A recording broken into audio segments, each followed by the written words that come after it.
Hello scholars, welcome to Geology 5, Introduction to Oceanography.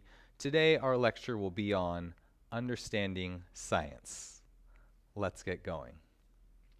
So what are we doing in this lecture today? Well, we're doing a few things. We will look at scientific inquiry and science. We will define them and talk about why they are important. We'll contrast objective versus subjective, quantitative versus qualitative.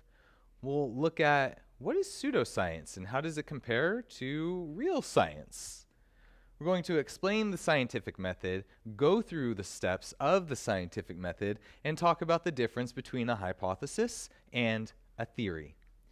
We will then talk about how a theory fits into truth of our understanding of the world, and finally, we will look at rhetorical arguments utilized by science deniers and what science denial is and the impact it has on our society.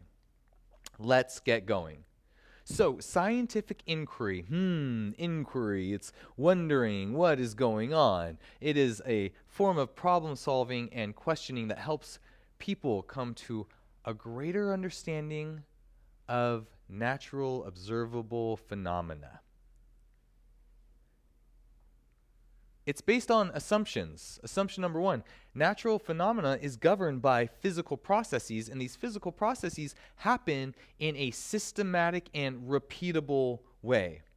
Not only that, but what's happening today happened in the past. So this is how we can recreate stories of past climates, of past conditions, of how the Earth came to be the way that it is because the processes governing today, they were working years ago, millions, billions of years ago in the past. And then scientists discover processes and make predictions.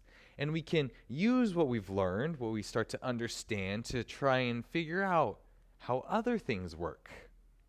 It's really the magic and the mystery of science. So, what is science? Scientists seek to understand fundamental principles that explain patterns in natures. Now, these patterns, you could call them patterns, you could call them systems, you could call them functions or processes, but they happen in a specific way that can be identified and it can be tested.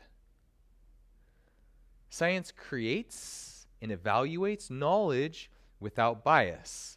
So it removes the human hubris from the process so we can get objective results on how things work, not how we want them to work or how we like them to work, but actually how they work. Scientists use these objective evidences to reach sound and logical conclusions, and really important, science is a language to communicate how the natural world functions. Now, this is an important thing to note. Science is a language. If we think about it as a language, well, right now the language that I'm speaking is English. I'm currently in the process of learning Spanish. When I lived in South Korea, I learned a little bit of Korean. Different cultures speak different languages to communicate with each other. Now, just because I speak English, it doesn't mean that it discounts Spanish speakers. And so this is, I'm going on a tangent here. This is an important fact. Science is a language. So if you are coming to this class with a belief system, say your faith and your belief in God, that we could consider another language. Well, science does not discount your faith. Science does not discount your beliefs. It is a belief system. So what I am asking from you is to be open to science as a language, to learn something new. Kind of like I'm learning Spanish, and I'm open to how this language functions. And so everything that I teach here, it is science. I'm offering you science. I am not saying, give up your beliefs. Join my science bandwagon. I'm saying, hey, please be open to hearing what science has to offer, not only in this lecture, but also in this course. So, religion and science don't negate each other. This is the thing I'm really trying to say. You can have your faith, we can have science, and they actually truly work together. Science has observations. We're looking at things. Hey, look at this river meandering back and forth. I wonder why it does that. Okay, so we observe, right? And here's the thing with observations. Sometimes observations have personal bias. Hey, look it, that's so pretty. That's a personal bias. It might not be pretty to someone else. It might be ugly. Personal bias, right? Subjective is going to be exactly what I said. It's the person's feelings. Let's go back to this image here. So, this is a waterfall. This is an ugly waterfall. Or I could say, this is ugly. Well, you might think this is very pretty. So that is subjective. This is a waterfall. It's a waterfall. There's no other way around it. So an objective observation, this is a waterfall. A subjective observation, this is pretty or this is ugly. So science is looking at making observations that are objective, unarguable facts about what we observe. Really important. Another thing science does real well is get into two types of measurements, quantitative and qualitative. You can think of quantitative as the quantity. Numbers, mass, length, distance, weight, things that you put numbers to. Qualitative is descriptions, heavy, red, reflective, things that you can't evaluate with numbers. So we've got two different systems. Quantitative is really helpful for understanding how things work because we can actually compare the numbers from one study to another, and it's one more layer that removes us from a subjective observation. Now, qualitative is still objective, but it puts in our own interpretation as to where when we're measuring things with instruments, those can be more standardized. So we really like quantitative measurements. Okay, this is important. Science is real. Science is not fake news. Science is not misinformation. There is plenty of that out there. And in fact, when you see an article or something on the interweb that is talking about how science isn't real, you are likely reading fake news. Now, in this world of so much information, it's hard to discern what's real and what's not. But I am here to communicate that what we learn in oceanography, what we are learning in this course, the knowledge here has been developed through the process of science. It is a real process. It is not easy. It is hard to establish truth because all claims are falsifiable. More on that to come soon. Whenever we develop these ideas of hypotheses, they're tested until they're proven wrong, and we finally get to a place where, hey, we can't prove this wrong anymore, so this idea, since it can't be proven wrong, it's our best guess, it's our best knowledge of what it is, so this is accepted, right? Hypotheses become theories, right? So there's a different, this isn't modern media, this isn't watching your favorite movie, sci-fi, right? I love sci-fi. And so it's not, oh, I have a theory on how this happened. That is so inaccurate when it comes to science. If you have an idea how something works, it's a hypothesis. And it isn't until lots of research, independent investigations, peer-reviewed, highly scrutinized studies have been completed and published that we get to a hypothesis elevating to the status of theory. Theories are a big deal. Hypothesis? Well, anybody can come up with a hypothesis. So, science is very meticulous. It reveals weaknesses and then it strengthens the support of certain ideas. Some scientists have entire careers based on proving other scientists wrong, because this is the nature of science, the nature of scientific inquiry. We want to understand how natural systems work by figuring out how they don't work. You got your hypothesis, your alternative hypothesis, and if you can disprove your hypothesis for your alternative, then that refines how this system might function, right? And so part of science is that all information, all scientific inquiry is falsifiable.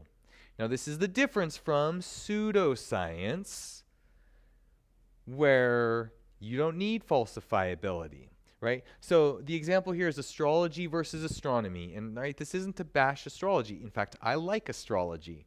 I like to know when things are a little bit weird and happening around me, what's happening in the cosmos, what's going on in the stars. It interests me. I'm into it because science is a language, and it's not the only thing, it's not my only language that I speak. I also like these other languages. Astronomy. Great. Astronomy is measuring the rate of red light shifts. It's observing stars exploding in supernova. It's observing black holes to understand how the universe works on a physical level. Astrology is looking at the orientation and the relationships of constellations relative to one another, and then interpreting those relationships for how they're affecting us as humans here on Earth. The astrology is not falsifiable, and it's not a science, and that's okay. I'm not bashing astrology. I am just simply stating the fact that astrology is not science. It's pseudoscience. And the difference between science and pseudoscience is falsifiability. Science is real, and it is science if you can prove your hypothesis wrong through an experiment.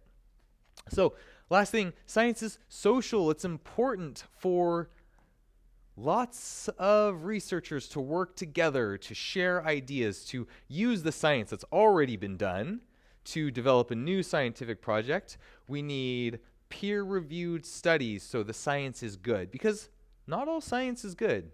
There's bad science funded by corporations that have an invested interest in specific results so they can help their bottom line. Bad science. But the bad science sticks out like a sore thumb when you have so many different research projects on the same topic, and only one of them says, oh, here's the findings, and you go, okay, all these other studies say one thing except for this one says another.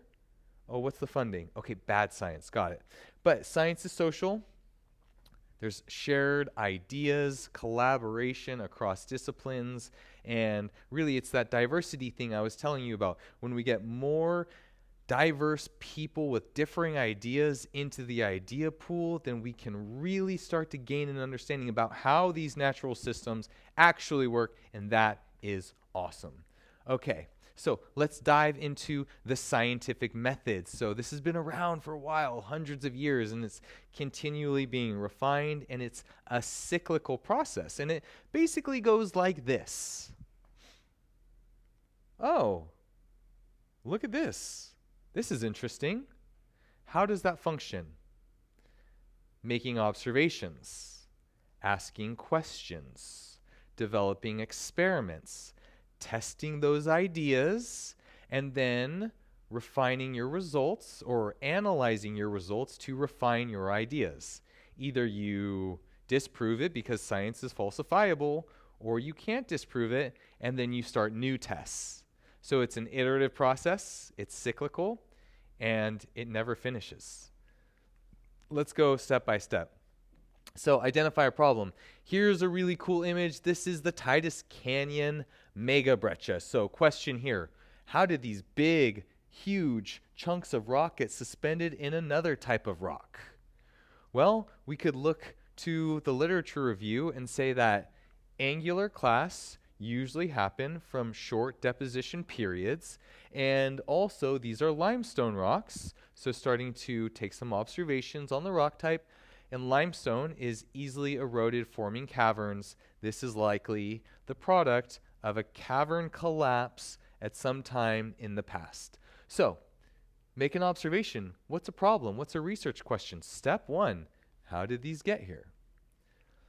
Step 2, you develop a hypothesis, a possible answer to your question. It's not a theory, it is a hypothesis. Step 3, design an experiment to test your hypothesis. Now, this can be done in a lab, this can be done out in the fields, some way to disprove your idea. Is it falsifiable? Yes, I could disprove it. Or no, I could not disprove it.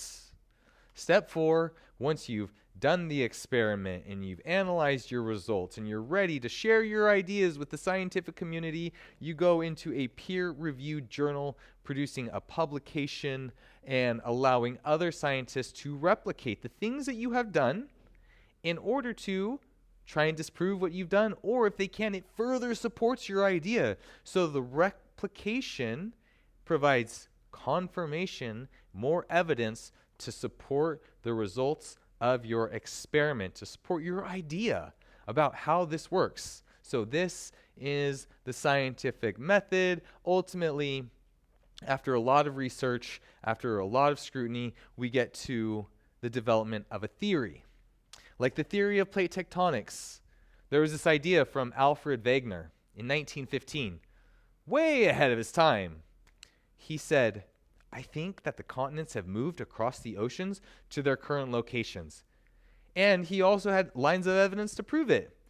The continents look like puzzle pieces. They fit together.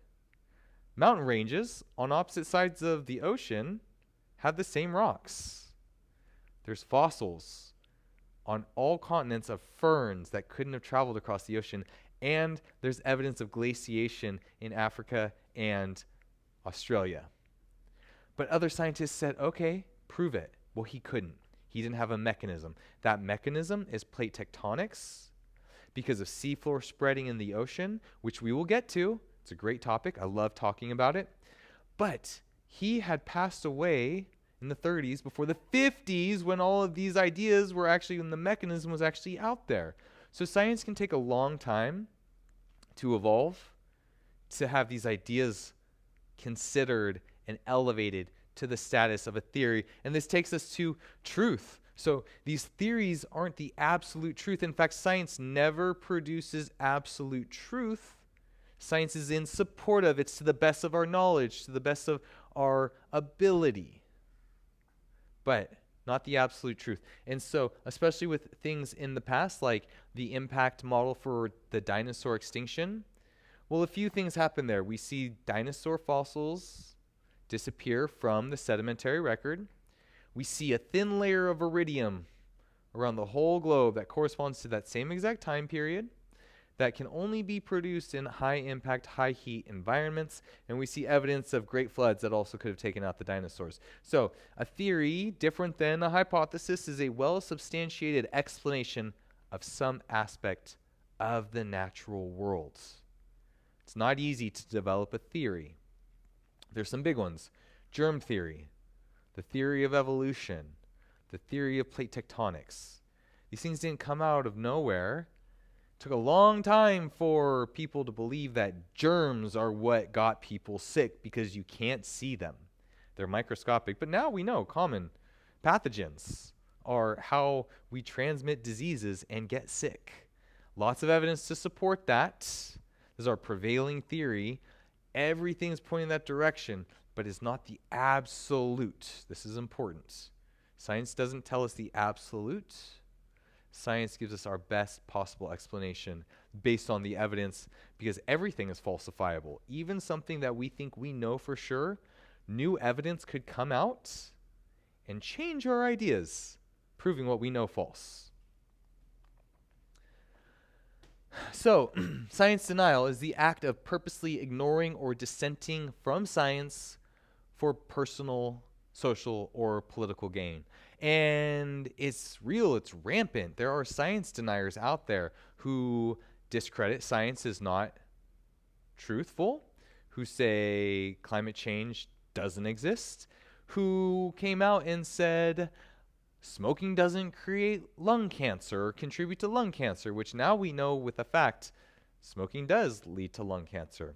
And so science denial has led to issues of teaching evolution in public schools, as I mentioned, tobacco and climate change. So this is a big issue. And so science is this objective, observational language to explain the natural world. Science denial is there because people have a certain agenda or ideology that they don't want disproven by science, like climate change not existing. Right? For example, big industries, the oil and gas industry, who are mining and producing and refining and selling all of these oil and gas that are emitting fossil fuels into the atmosphere, don't want to say that humans are causing climate change because that would hurt their bottom line. So they are going to push the agenda that, nope, nothing they're doing is wrong, has nothing to do with the science, because the science definitely shows that man-made emissions are increasing global atmospheric carbon concentrations, which is in turn having effect on global average temperatures. The science is there. We'll talk about it. But this ideology pushes an agenda that denies science, and it does it in three ways. First is to undermine the credibility. Science isn't. Who needs science? You can't learn anything from science. Science isn't real. Science isn't credible. Okay. But as we've been communicating here, no, science is a rigorous, meticulous process for how we understand how things function. Science is real. The second way, the rhetorical argument, is that claim the researchers are not objective and motivated by an ideology or economic agenda. This is projection in its purest form. Oh, that's not what I'm doing, that's what you're doing. I'm going to blame you for the thing that I'm doing. Saying, I'm going to come out and say, based on my ideology, but pass the blame and say scientists are just trying to push their ideology. It's pure projection, doesn't hold up, it's rhetoric. And third is to demand a balanced view, equal time in media coverage and the education to engender the false illusion that the arguments are equal. So it's like this. 99% of scientific researchers believe human-induced climate change is happening. 1% believes it's not. But what do we get in the news? We get one person arguing one person, which makes it look like it's a balanced argument. Every time you see a news that's giving 1 versus 1, that's a hidden agenda of science denial because they are skewing the balance. Now, what would be fair is to say, have this whole room full of 99 researchers talking to one researcher, because that's the balance that's representing where science is. So we don't even know this is happening because these big industries are pushing their science denial so far down our throat that we can't even recognize it. I'm susceptible to it too, right? And this is why I wanted to share this, because it's important to tune into the fact that there are certain facets of life, people, corporations, companies that don't believe in science. And what I would like to share with you, what I would like to say, and even if you don't believe in science, I'm asking you to please be open to the content that I'm going to offer, to this language that I'm going to communicate in, which is science. Again, beliefs can be held. You deserve your own beliefs, but hold your beliefs also in a way that you can hear where I'm coming from, this scientific point of view, because science is real, science is rigorous, science is here to help us understand truly how these natural systems work. So there's been historical science denial. We've seen it. Right now we're experiencing it with climate change. We saw it with lung cancer from the tobacco industry. And in the past, we saw it with the sun being the center of the universe. Claudius Ptolemy, in just after the Common Era, came up with a model that put Earth at the center of the universe being the 8 planets. That's awesome. It's wrong. To the best of our knowledge, we know that it's wrong because we've taken photos and we've been able to measure the celestial movements of moons around Pluto and the sunspots that are flaring around the sun. And so it took 1,500 years because there was an ideological push from different religious organizations that held tightly that the Earth is the center of the universe. It fits our hubris.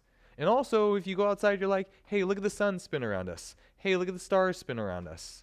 Right? Point blank, it looks like everything's spinning around us, but it's not actually what's happening. So, Science denial has happened, and it's actually still happening. It's important to be aware of.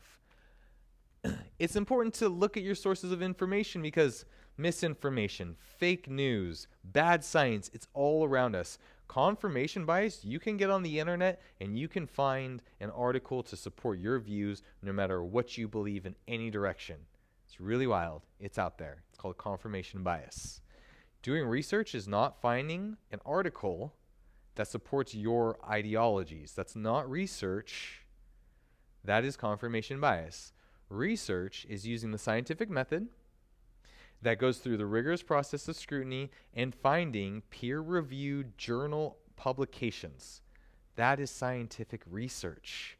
And when we find correct sources of information, we can really start to get an idea of what is true and what isn't, and we can understand what is good information and what is not. So in conclusion, science is a process. It's cyclical in nature, and it never stops. It never stops because the full truth is never known, but it is the way in which we can understand. It is a way to understand the natural physical world around us by observing patterns in nature. Scientists draw conclusions from objective evidence, trying to be as unbiased as possible. And this teaches people how to reach credible conclusions and also helps us to stop and identify misinformation. So with that, thank you so much for your attention in this lecture on understanding what is science. With this fundamental understanding, we can now move into our course into oceanography and absorb the theories and the truths that we have developed through this rigorous scientific method to help us understand how our oceans function, how they work, and unravel the mysteries of our ocean. Thank you.